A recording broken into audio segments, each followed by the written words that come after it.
Jai Sri Ram, friends. Jai Sri Ram, Dr. Adityanjee. Welcome to Bharat Marg. Welcome, friends. It's going to be incredible day. It's going to be a very, very charged topic today, and it is regarding Israel Hamas war.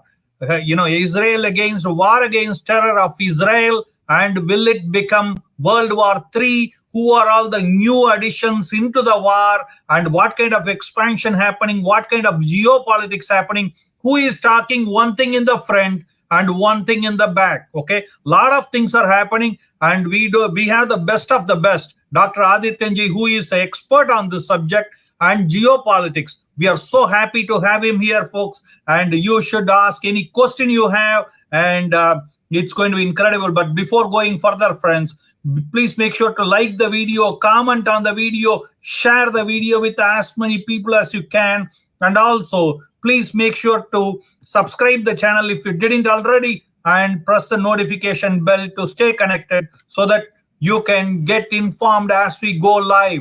And also we send one dharmic message every day for in multiple languages across the world. You can now WhatsApp to +16479644790 and subscribe for free one dharmic message every day so that you and your family can get connected to roots of Sanatan Dharma.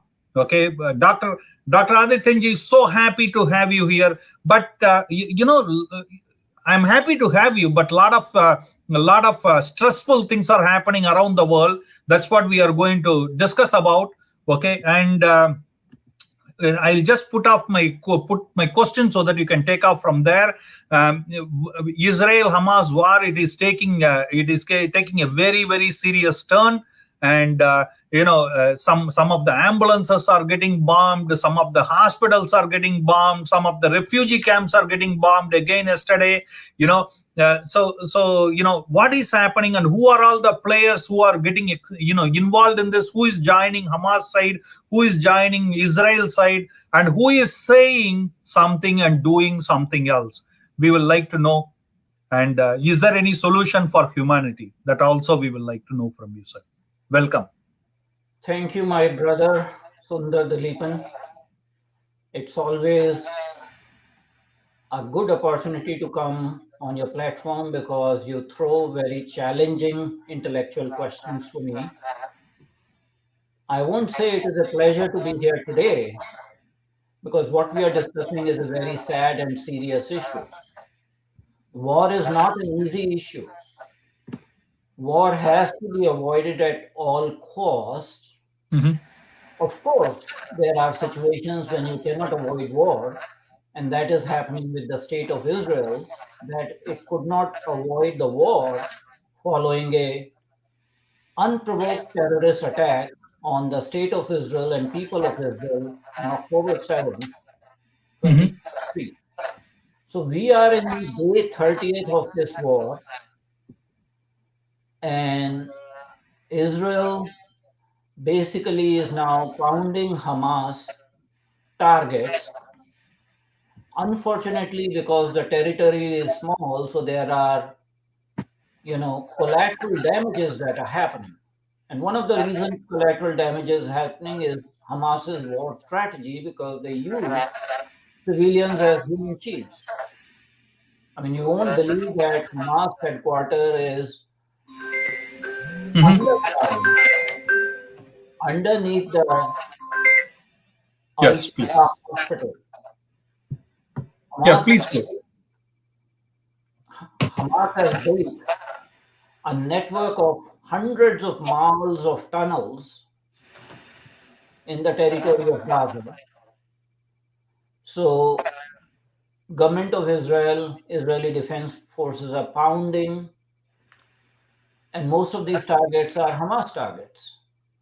And Hamas is taking casualties. So there are 1,400 Israeli soldiers dead, but more than 9,000 Palestinian fighters, combatants, unlawful belligerents who have been killed. Yes, some civilians have been killed. Israeli government gave the notice to evacuate the northern part of Gaza Strip. Hamas refused to do that. Hamas prevented actually civilians from moving because they didn't want the Israeli forces to have their day. As far as expansion of the war, there was a fear that war will expand. Now, this is day 30th, and on Friday there was a statement by Hassan Nasrallah, Mhm. the General Secretary of Hezbollah. And despite the initial show of bravado, the statement was very moderate and basically stated that Hezbollah is unlikely to open a war front in Lebanon. There were very bellicose statements given by Ayatollah Khamenei of Iran, and I will read one of the statements. Mhm. He is exhorting the Arab governments and Islamic states to join the war by saying what the Islamic government should insist is an immediate halt to the crimes of Israelis that are committing in Gaza. The bombardment should immediately stop. Quote unquote. They should block the flow of oil and food to the Zionist regime. Islamic government should not have economic cooperation with the Zionist regime. Now, government of Iran supports Hezbollah, finances Hezbollah, finances Hamas, finances Palestinian Islamic Jihad, finances terrorist outfits of Houthi rebels in Yemen. So they have been doing that. There were some apprehensions that the war will escalate and Iran would be involved, but United States sent its fleet into the Mediterranean as a warning to Israel. So warning to Iran. So Iran has kept away, except for giving occasional statements. The latest statement is more about economic boycott of Israel rather than annihilating Israel. Now, if you look at the Islamic world as well as Arab world, it was stated that the war's ostensible aim was to derail the talks between Israel and Saudi Arabia about mutual recognition and trade relationships, and also the treaty between UAE and Israel. Both these countries actually condemned the terrorist attack on Israel by Hamas. So we see on day 30th, apart from the rhetoric, nobody else has joined the war as far as actual hostilities are concerned. Even the government of Qatar has not joined the war. So the apprehension that this war may go out of control and become a third world war is somewhat misplaced. The world is not wiser, and no country wants to get ruined joining a war for cause of a terrorist organization. And the backers of the terrorist organization, the Islamic Republic of Iran, is also withholding. Because any nation that joins the war at this juncture will be subject to retaliation by government of Israel and Israeli Defense Forces. So people are somewhat circumspect. Countries like China and Russia, although they have condemned the war and they have condemned the Israeli attack on Hamas and Gaza Strip, again are just rhetoric. They are not going to join it because they have their own problems. So my overall assessment is that this will remain a localized, limited war. Once Israel has achieved its objectives in Gaza Strip, probably United Nations or Arab League or Organization of Islamic State, they will come and reconstruct Gaza Strip, the civilian infrastructure, minus Hamas. Okay, that's a good news that you are saying that it may not roll into third world war. That is a very good news for the day. But I have some other questions for you. Like for example, now you see the world is divided into two. Like you covered that, you touched upon it. Of course, China and its bullies are on one side. and the others are against terror or on the other side, essentially. But there are some players like Saudi Arabia, the crown prince. It is said that he wants to support Israel, but if he supports openly, then he could have trouble in the home. So he is kind of siding with as if he's siding with Hamas, but he's really with Israel. That is one thing. And also, if you see Pope, Pope, who considers as big stature of humanity or whatever you call, and he never condemned the attack on Israel. He only condemned the attack on Gaza. And NATO is divided into two, whereas one, you have the Turkey, which is openly against the action on Israel, and they say they will have action against them also. And on the other hand, you have players like Canada who are on the wall sitting. How do you see these things, divided world? Okay. Everyone is playing to the audience, they are playing to the gallery. So that is number one. A lot of rhetoric in the statements is all bravado. As well, we'll discuss Saudi Arabia. Saudi Arabia currently has a reformist regime. Saudi Arabia, the current regime has realized, especially MBS, Mohammed bin Salman, the crown prince, he has realized that the future of Saudi Arabia does not lie with an obscurantist, Wahhabi Salafi regime.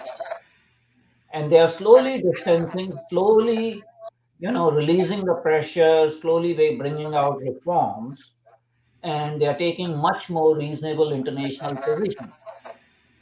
And initially, Saudi Arabia did condemn the Hamas's terrorist attack on Israel, but as there is a furor over collateral damage of civilians in Gaza Strip, he has to play to the gallery by condemning Israel's attacks on Gaza Strip. One of the ostensible aims of this specially timed terrorist attack on Israel was to derail the talk of mutual recognition between Saudi Arabia and Israel, because under the reformist regime, there was hope that both Saudi Arabia and UAE will openly recognize Israel. And this attack was engineered so that the rapprochement process can be derailed. Now, how far that would be successful is anybody's guess. Yes, it could do that jolly well. It could achieve the opposite because these people are not fools. They know what Iran is trying to do. In Islamic world, there are three pretenders to the leadership. One is Kingdom of Saudi Arabia, that is the custodian of the holy shrine. Second is Islamic Republic of Iran, that wants to take over the leadership from Saudi Arabia.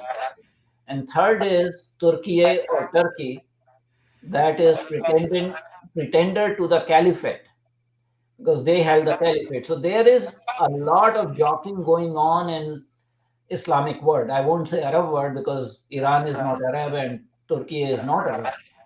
So in Islamic world, these three countries are vying for leadership, and yes, they will give statements here and there. As far as Islamic Republic of Iran is concerned, they make bellicose statements, but they probably will not join directly because they know that they'll be subject to Israel's punitive attacks, and if situation comes, there may be unconventional weapons used, and I won't elaborate on that. Similarly, Turkey knows that if they join the war directly, they will not get support from NATO. Turkey is in a very shaky position in NATO, so that's not going to happen. Now, as far as Pope is concerned, he's a non-entity. I would not dignify his stance with You any think title. so? His word doesn't carry weight among the Christians, you think, Not Catholics? whatsoever. It's an ornamental position. It's a joke that Vatican is given status of a country and is a member of United Nations. Ultimately, when push comes to shove, they do whatever they want to do. Nobody is going to get sermon from Pope before joining any war and not joining any war. So it's just a media hype. Pope said this, but in fact, there is no political, geopolitical or moral pressure Pope can exercise, even on the European democracies. It's just a non-entity. So let's not, dignify him with more importance than he deserves. As far as Canada is concerned, Canada is a very, peculiar One more situation. non-entity. Uh, the leadership of Canada is a non-entity. Justin Trudeau is essentially a pariah. Nobody takes him seriously. And after 2025 elections, he may not be there. Canada has taken a series of actions which are not very well appreciated. And the Prime Minister is highly immature. He has put his foot in his mouth on several occasions, and he has been exposed. In fact, there was a video clip circulating in a member of European Parliament telling Trudeau not to visit the European Parliament because, quote unquote, Mr. Trudeau, you are a disgrace to humanity. So, as I said, that a lot of it is bombastic, verbose rhetoric, just for playing for the audience. But we are not in a situation that any country wants to risk war unnecessarily for a terrorist organization like Hamas. What are your Oh, geopolitical interests that are at stake at this point in time? absolutely. We saw that even Russia-Ukraine war did not lead to Third World War. People were very scared that this may lead to a Third World War. United States poured billions of dollars weapons into Ukraine, but United States said they are not going to send a single soldier on the ground. There may have been some mercenaries. And same way, at this point in time, Russia is highly weakened because of the Ukraine war.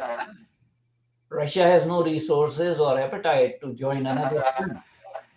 China is going through a domestic turmoil, power play between Xi Jinping and his detractor. So he is busy getting rid of his opponents by hook or by crook. People die of heart attack, people are imprisoned, people are fired, economy is in doldrums.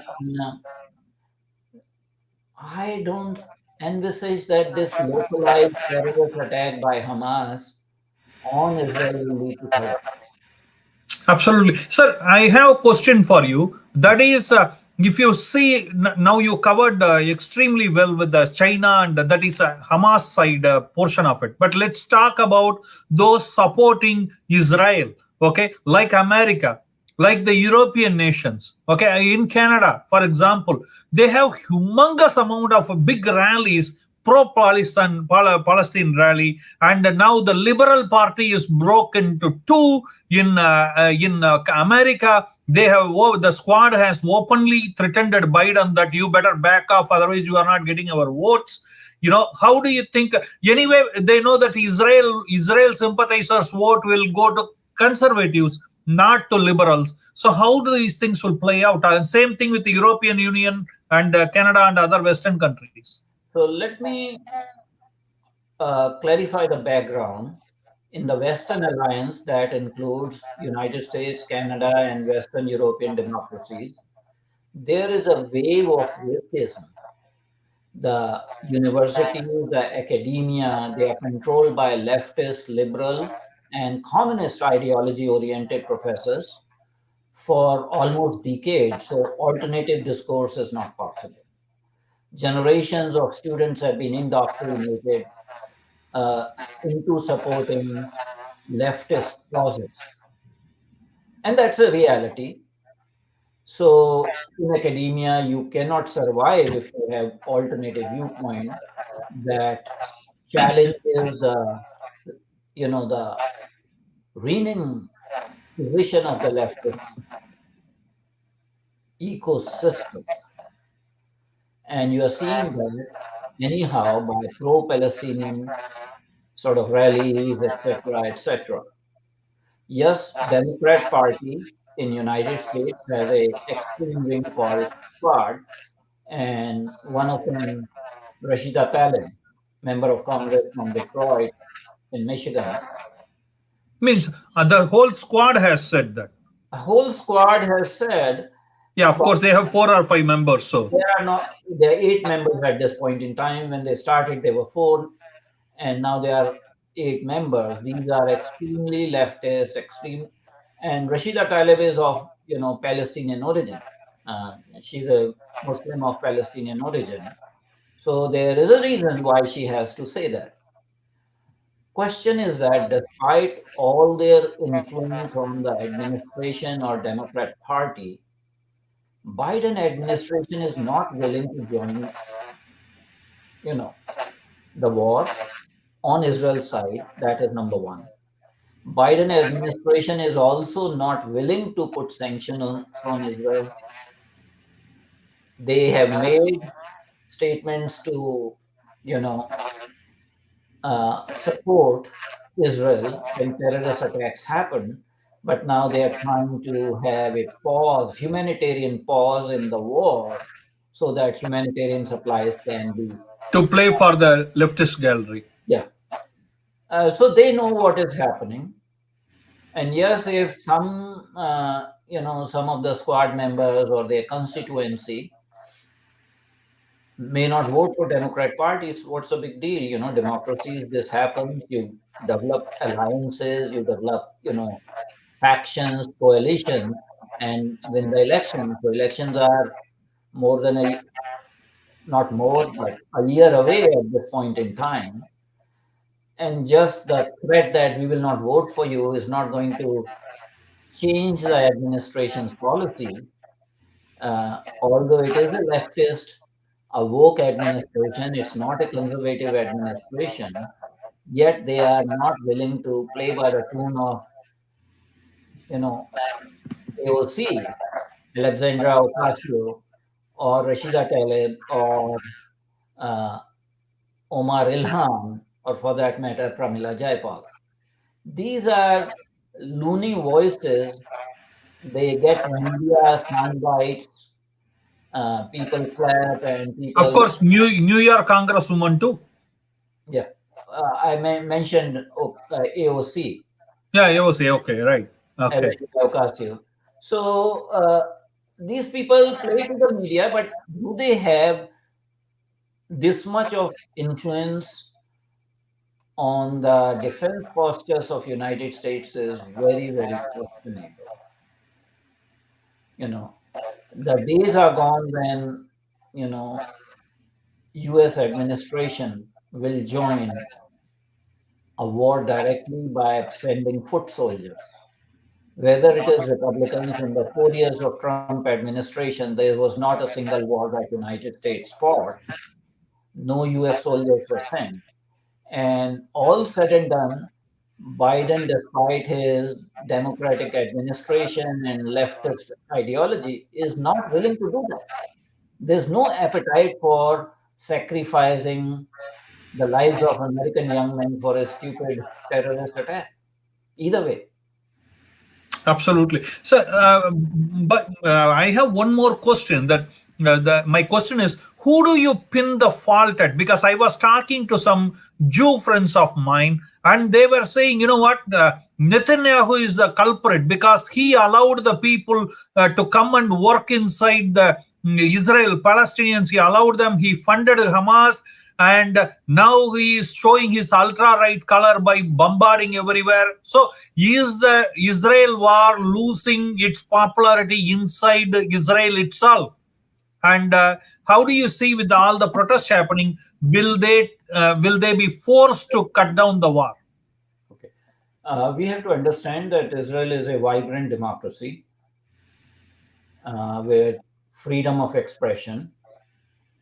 And in Israel, even prior to this war, there were demonstrations going against Netanyahu because he was trying to change the judicial system, preventing the overreach of the judicial system that led to civil protests. Civil society joined, especially the leftist woke people, to the extent that the reservists and some of the uh, IDF members also said that they will not support Netanyahu. So that's a separate issue going on. And it is possible that after the war is over, Netanyahu's days may be over as a politician. Unless and until he gets a very square win. Well, it is a complex war. How do you define victory when you have lost 1,400 soldiers and civilians, and you have 241 either Israelis or some foreign nationals taken as hostage? So it is a slap on the face of Netanyahu administration. It's a shame because there was intelligence failure. So Netanyahu has his enemies both on the extreme left as well as extreme right, because extreme right is upset that Netanyahu did support Hamas at one point in time, in contrast to PLO or the Fatah faction, hoping that by supporting this and separating Gaza Strip from the West Bank, they would be able to teach uh, the Palestinian Authority some civic lessons.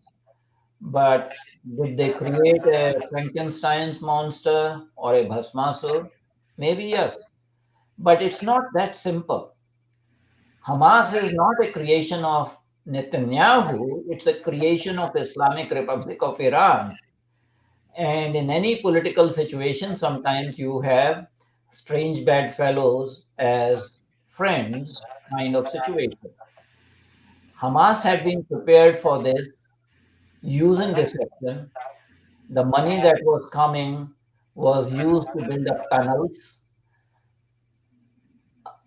110,000 work permits were given by Israeli government to residents of Gaza to come and work in Israel. And most of these were domestic maid servants, And those homes were the main target too. yes, construction workers. And these people gathered intelligence and conveyed back to their Hamas masters. So the question exists. People are saying that Israel is pounding the civilians and all that sort of thing. There is no clear cut separation in what is Hamas, what are other saboteurs, what are Hamas's intelligence operatives. It's very easy to cry victim, but if you see the statements of these so-called civilians, they say we will fight till end, till we get the victory. Hmm? So if you are aiding and abetting Hamas, somebody must have constructed tunnels. They were not all fighters. For hundreds of miles of tunnels underneath, very well wide tunnels with electricity and oxygen supply and all. Nobody over last 23 years since Hamas controls Gaza Strip, nobody came out openly and made this allegation that Hamas was building these tunnels. Yes, there's an intelligence failure on part of. They always do this. Yeah, they always do the intellectual cover. The point I'm trying to make is that the people who elected Hamas as a political party in 2006 elections, in contrast to PLO or the Fatah faction in local elections in Gaza Strip, and then supported Hamas's total takeover of Gaza Strip, not bringing it to the notice of international community that Hamas was preparing for a long drawn war. Aiding and abetting Hamas also bear some responsibility. So it's not that there are few thousand Hamas fighters. There's a series of circles. There are collaborators with Hamas, and those are Palestinian residents in Gaza Strip. So at this point in time, to blame Israel that they are killing everyone, or there is always collateral damage in a war. You shouldn't have started the war. Israel did not ask for this war. Hamas and its fighters went into Israel and killed civilians, killed women, killed children, burnt babies, decapitated babies, raped women. did all kinds of atrocities and crimes against humanity, that leaves any government of Israel, or any nation for that matter, no choice but to declare war. Absolutely. So I promise you another couple of questions. I should be done. Please bear. Is that okay with you? Just couple of questions, like Fine. for All yeah. right. See, basically, there is a leaked document Hmm. from Israel Hmm. that says they are going to shift the whole Palestinians into Egypt for forgiving their debt. Hmm. They will forgive their $12 billion debt, and instead they will have settlement. The whole Palestinian Gaza strip will be vacated and they will be shifted to Egypt. Is that a feasible solution? Do you think the Islamic countries will be okay with that? Well, it's not a feasible solution, although the Israeli government would very much like that. That's not going to happen. The king of Jordan has already gone on record and said that either Jordan or Egypt will not take any quote unquote Palestinian refugees from Gaza Strip. If you look at the history, wherever Palestinian fighters have gone to other Islamic countries, whether it was in Tunisia, in Lebanon, in Egypt, they created problems. They created security and law and order for the host countries. And in 1971, the then king of Jordan invited Pakistani army to quell the disturbances created by Palestinian refugees, and 10,000 were killed in a single night. So, although there's a lot of rhetoric, the Islamic countries and Arab countries don't want Palestinian refugees because they are highly radicalized. And presence of these Even radicalized, for them, they are highly radicalized. why Saudi Arabia will not touch them with a barge pole.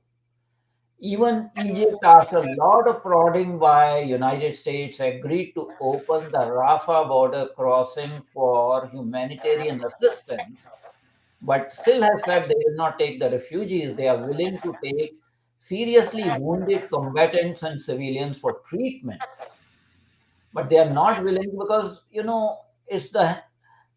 is basically a situation of biting the hand that feeds you. So Islamic countries don't want these fighters. Yes, from Israel's perspective, if these people are given money and they vacate Gaza Strip, that would be the best solution because it's a permanent sore. Yeah, but it is said that Egypt, which is railing under the pressure of the debt, will like to have $12 billion for this kind of thing. Egypt gets almost more than $1 billion every year from United States, and United States use that pressure to force Egypt to open the Rafah border crossing. Uh, the president of Egypt, Al-Sisi, will face domestic turmoil. You know that one of the former presidents paid for his life, Anwar al-Sadat, for signing peace treaty or Camp David Accords with Israel. So any president of Egypt that wants to intervene in this or becomes a party to it indirectly will be inviting trouble. Al-Sisi is a military man. He wants to keep the whole of Egypt under his tight control. And having 2 million radicalized people on his country does not serve his interest or his country's interest. So, if it was that simple, people have calculated that all the 57 Islamic countries, if they take the Palestinian refugees, 2.7 million, each will need to take only 33,000 people. But are they willing to do it? None of them are willing to do it. And that's the reality because these people are fighters. They create trouble. They are terrorists. Do you think they will spare the local population? Wherever they go, they have created problems.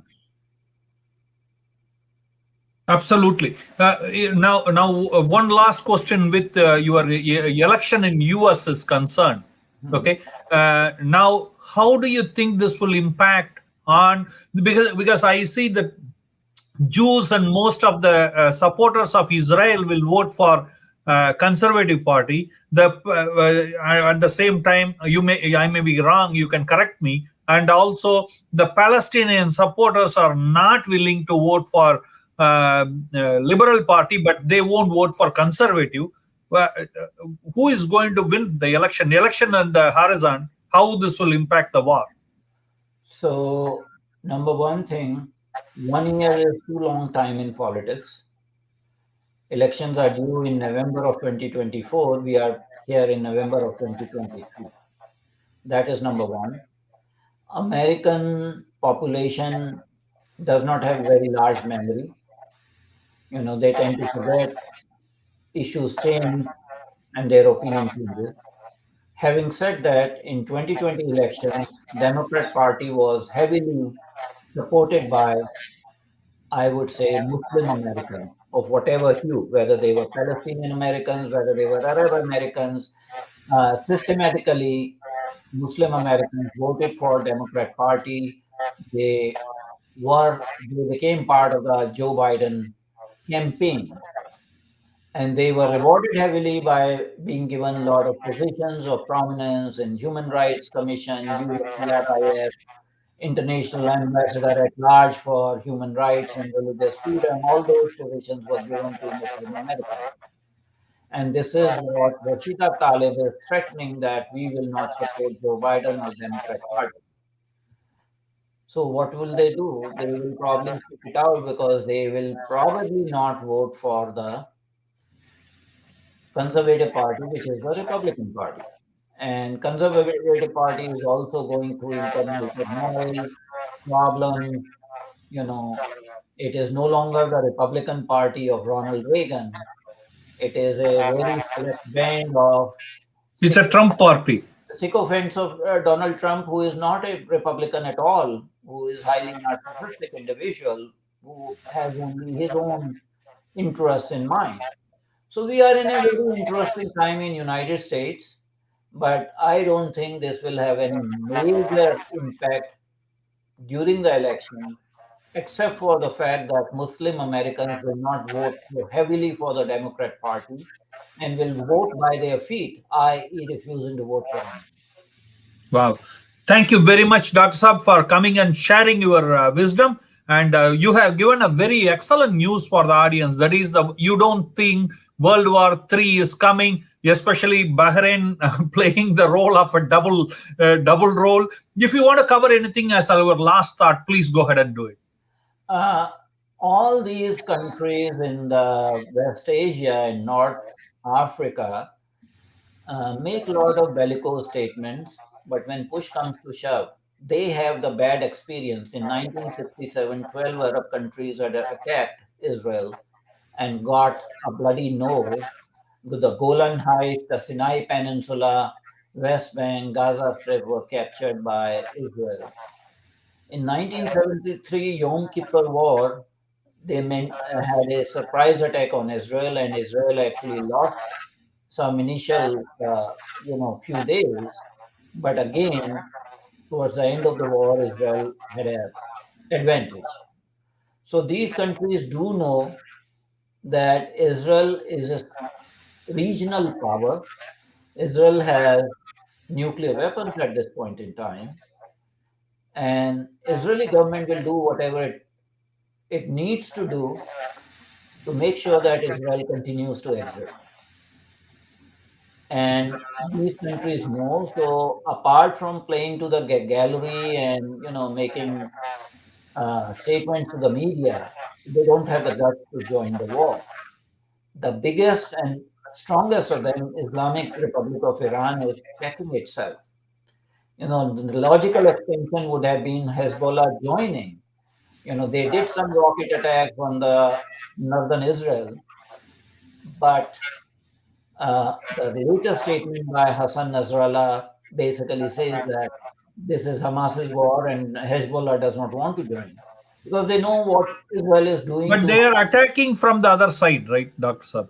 some rocket attacks. It's not like full-fledged thing. And they may be making those, double statements as a deception strategy. But again, whoever joins the war will face the fury of the IDF. It's a war for IDF. It's a war of existence for the state of Israel. And I don't think anyone in their sane minds will join. When we say sane mind, it's the national governments. Terrorist outfits are slightly different. So you may have another terrorist outfit, Palestinian Islamic Jihad, or some breakaway faction of Fatah may join that kind of thing. But as far as the national governments are concerned, they would not risk their annihilation by joining the war. Absolutely. One last question for you. Now the 30 days are over. How long it may take in your assumption to call it a day? Will there be a day like that, or it will be keep on continuing like Ukraine war? And in the same thing, will now Ukraine will be taken over by Putin? That also, if you can include it. Okay. So when Russia-Ukraine war started, people initially thought it'll be over within a week or something like that. Even Putin and his advisors thought so, and that war is continuing. There are reasons why that war is continuing. Uh, in the past, any Israeli-Arab war was a short-lasting war, maybe 7 days, 10 days, 12 days. The fact that this war has lasted up to 30 days is because one of the parties, which is Hamas, had been preparing for almost 20 years or 15 years at least. In 2006, when they took power in Gaza Strip, they have been preparing for this, and they made statements. The political bureau of Hamas said that we used deception, we lulled Israeli establishment into complacency that Hamas wants a peace solution, will not join war, will not create hostilities because they are into consolidating their hold on Gaza Strip and eventually enter into a peace deal kind of thing. So they did use deception. The war has entered 30th day. It is leading to a situation when there's pressure on Israel from all sides to declare ceasefire. I don't think Netanyahu will declare ceasefire. So there will be, destruction of infrastructure, collateral civilian damages that will continue. How long? It is anybody's guess. I will not venture into that. But the military objectives of Israel have to be achieved, which means annihilation of Hamas military infrastructure, whatever time it takes. But I think that it will remain a localized problem. It will not even become a regional problem because if had to become a regional problem by now, it would have become regional problem. US does not want to be a party to the war, but US does not want a third world war because of this. So they have, placed their naval assets in Mediterranean Sea, which is a warning to Islamic Republic of Iran. They have been given stern warnings not to join this. And Turkey, although part of NATO, and will make kind of bellicose statement because they want to take over the leadership from Saudi Arabia, again will not do anything that affects their nation. So once the mopping up operations are done, possibly Arab League or Organization of Islamic States may have to send a peacekeeping force to keep Hamas in check under the aegis of United Nations or something like that. But I don't think Western nations want to send their soldiers for peacekeeping in Gaza Strip because that creates more trouble. And no other nation would be willing to send their armed forces under UN aegis. Maybe Bangladesh may do, Pakistan may do, but it is not advisable for any other country to send their armed forces under United Nations to do peacekeeping in Gaza. So the responsibility will lie on Islamic nations, how they clean it up, so that there is reconstruction, Gaza, something like that. But hopefully, this should not last. It should not go for years. The So you should not go for a year. Yeah, it's That not. long you are expecting. Okay. See, there's a cold war in West Asia. There's a cold war between Israel and all the Arab countries. This is a regional cold war. That cold war has existed since 1948, since the birth of the nation of Israel. And that cold war is supplemented in between by a hot war here and there. Cold wars was there, Cold War will still remain there. There are non-state actors that will still be there. If you destroy one non-state actor, another comes up. You have seen that in the geopolitics of West Asia. Sometimes there's Al Qaeda, other times there's ISIS or ISIL or uh, whatever name you may give them. Muslim Brotherhood, Hamas, Hezbollah. These are manifestations. It's a hydra-headed problem. It's an ideological problem of Islamic terrorism. So that Absolutely. process will continue. But this localized war, Hamas will lose all its assets. They would have no way to fight further. They don't have an unlimited That's supply of fighters and equipment. so. Yeah, so that's how it will end by cleaning up the place. Yeah, Dr. Saab, thank you very much for joining us and pouring your heart and wisdom. Appreciate it very, very highly. Well, again, it's good to come on this platform, but Absolutely. topic was a sad one because whenever there's a war, that is not a positive situation, and one hopes that it does not, magnify into a wider war. Absolutely, but we will love to have you again to discuss. You are absolutely the best, no question about it. Thank you for coming and sharing your wisdom. Appreciate it very, very highly. Thank you, Sundar Bhai. Jai Sri Ram, Jai Sri Ram.